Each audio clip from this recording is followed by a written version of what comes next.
Hi, welcome to my Assignment 1 presentation for EDO 3341, Multi-Age Planning and Teaching, a Year 4-5-6 classroom. Today, multi-age classrooms are a necessity in most rural and remote schools. The challenge for the teacher in this type of classroom is planning and catering for differentiation and the availability of resources.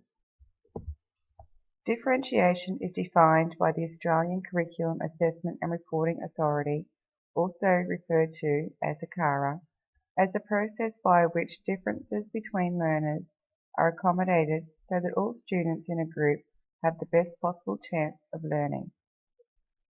In recent decades, it has come to be considered a key skill for any teacher, especially those of mixed ability classes. Commonly referred to as the differential guru, Carol Tomlinson simply states that differentiation is the common sense of saying, if we take on the responsibility of teaching, we accept the responsibility of making sure that every kid learns as well as he or she possibly can. For my first teaching position, I have been assigned to a Year 4-5-6 multi-age class at Sandy Plains State School. The class has a total of 18 students, 8 girls and 10 boys. 7 of these students identify themselves as Indigenous, 2 of whom speak English as their second language, also known as ESL. There is also a student who is recognised as gifted, although he is not an English enthusiast. The 3 lesson plans within the mini-unit My Story meet the Australian curriculum standards for all 3 year levels. This was achieved by employing a substrand from each year level over consecutive lessons.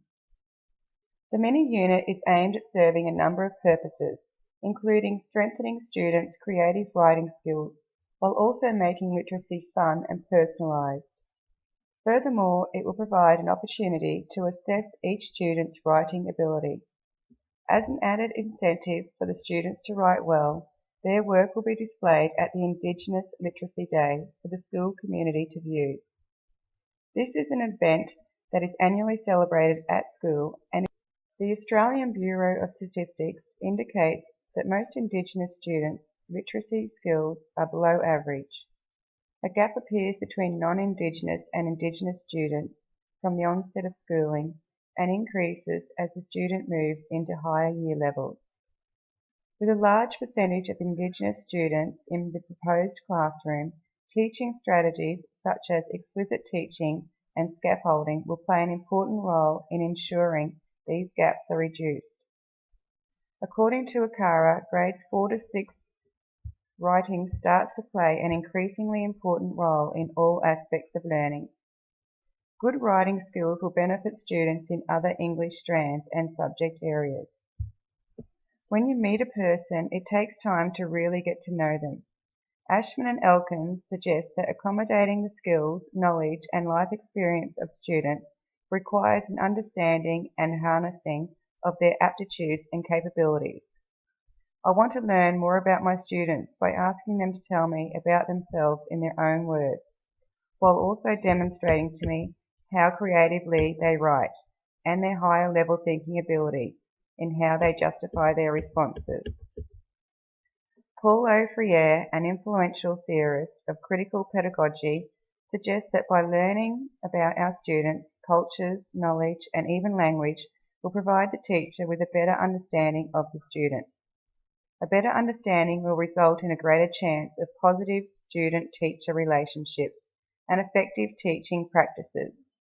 In addition, Churchill et al. States that learning objectives developed based upon students' needs, interests, and knowledge can increase a student's chance of enjoying the lesson and retaining what is being taught, while providing the flexibility required to personalise learning. Differentiation works on 3 key aspects, which can be summed up as follows: readiness to learn, learning needs, and interest. With this in mind, I have set tasks that are achievable for all students. The key for the students is how much effort they want to put into each activity. I have chosen to cater for differentiation by outcome. This is a technique whereby all students undertake the same task, but a variety of results is expected and acceptable. For example, all 3 lessons have set tasks, but instead of working towards a single right answer, the students are expected to arrive at a personalised outcome depending on their level of ability. There is a risk that the less able students will fall below an acceptable level of understanding. However, that risk should be mitigated somewhat by establishing a clear set of guidelines that apply to all students and is explicitly explained at the beginning of each lesson. In the first lesson plan, students are creating a foundation to build upon, while stimulating new ideas through what Fragman refers to as piggybacking. Students are provided with a list of adjectives to assist in creating this foundation. To help ensure all students have a greater chance of recognizing and understanding the adjectives, I have created a list for both lower and higher literacy achievers. All lessons are designed to act as stepping stones for students as they work towards their final goal. Higher order thinking is another strategy encouraged at all times. It is always possible to teach students what to think, however the real challenge is to teach a student how to think. Benjamin Bloom believed information learned and processed through higher order thinking processes is remembered longer and more clearly than information that is processed through lower order rote memorization. I feel that if allowed, most students are happy to cruise along on cruise control. However, my aim is to push students out of their comfort zone. Encouraging students to engage in higher order thinking is one way of achieving this goal. Critiquing theirs and their peers' work is one way of encouraging higher order thinking. According to Jerome Bruner's Socratic method, when students reflect and assess their own and others' points of view, they learn to analyze and think critically. By asking students to do this in a collaborative environment, students have the opportunity to listen and take on board other students' ideas and points of view. Furthermore, asking students to analyze their peers' work and explain their responses, students are being placed in situations that might create contradictions that will encourage discussion. This is a constructivist teaching strategy that will also encourage students to use higher order thinking skills. It will also encourage students to honour the ideas of others and be objective, both of which are socially necessary behaviours. Students will be required to listen to others, consider alternatives, show flexibility, and appreciate other points of view throughout the mini-unit. Although not directly classroom related, families in the region are finding times difficult. The area has been drought declared, which may be why families are being separated as parents opt for occupations which require them to fly in and fly out. Helping students to deal with and give constructive criticism in a controlled environment could help increase their resilience. According to Andrew Fuller, this is a skill that will help students deal with real-life adversities. In addition, the assessment may bring some joy into their home as students talk about the things they enjoy in their lives and living in Sandy Plains. It is a requirement of the modern-day teacher to recognise and practice the standards encompassed into educational frameworks such as the Professional Standards of Queensland Teachers document, which states that teachers should develop understandings about the diverse characteristics and backgrounds of the students they teach, including their learning strengths and weaknesses, individual learning needs, and prior learning and achievement. As a new member of the school community, this can only truly be achieved if I create a good relationship with my peers, discussing and taking on board any words of advice my peers, such as fellow teachers and teacher aides, have to offer. Ashman and Elkins state that if the education process has its focus starting point aimed at reflecting learners' prior knowledge by relating to their social environment, the student will be building on what they already know. However, if the education is only designed to cater for certain societies or cultures, then the education soon becomes biased, and only the chosen who are catered for reap the full benefits of the education. Simply put, the outsiders will not enjoy or associate with the content being taught. By setting up a good communication system between myself and my peers and student families, I will have a better opportunity to ensure no child is an outsider within the classroom. There are also the little things that are never mentioned in a lesson plan, but need to be noted and addressed if recognised by the teacher, such as being aware if a student appears to be struggling or bored with the content of the lesson. Signs may include talking, misbehaviour, avoidance, such as going to the toilet frequently. These are some obvious signs, and if the teacher remains or becomes in tune with their students, these signs will be a good indication that lessons or activities are not achieving their desired result. To help avoid these situations, practical resources should be incorporated into lessons. In Lesson B, key words have been highlighted on the task sheet to assist students to fully understand what is being asked in each question. This should help in avoiding any misinterpretation within the content of the proposed task. However, in saying that, the beauty of this task is it is open for student interpretation. Students can choose not to use the prompting sheet.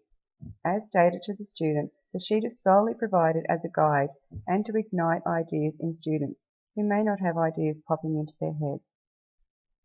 As stated earlier, the emphasis is on the student. It is up to the individual to decide on how they create and present their own work.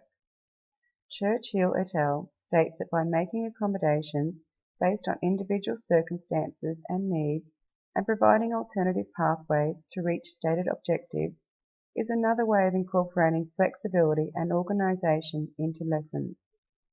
This will be provided to students who may not be able to reach the answer using traditional methods. For example, if an ESL student is finding it difficult to put their thoughts or ideas onto paper, they will be given the option to relate their answers to the teacher aide, who will record their answers for them. This is supported by Lewis and Lewis, who believe the greater the diversity of methods of assessment, the fairer the process for the greatest number of students. By ensuring lessons and assessment is flexible and remains fair, all students will have the same opportunities.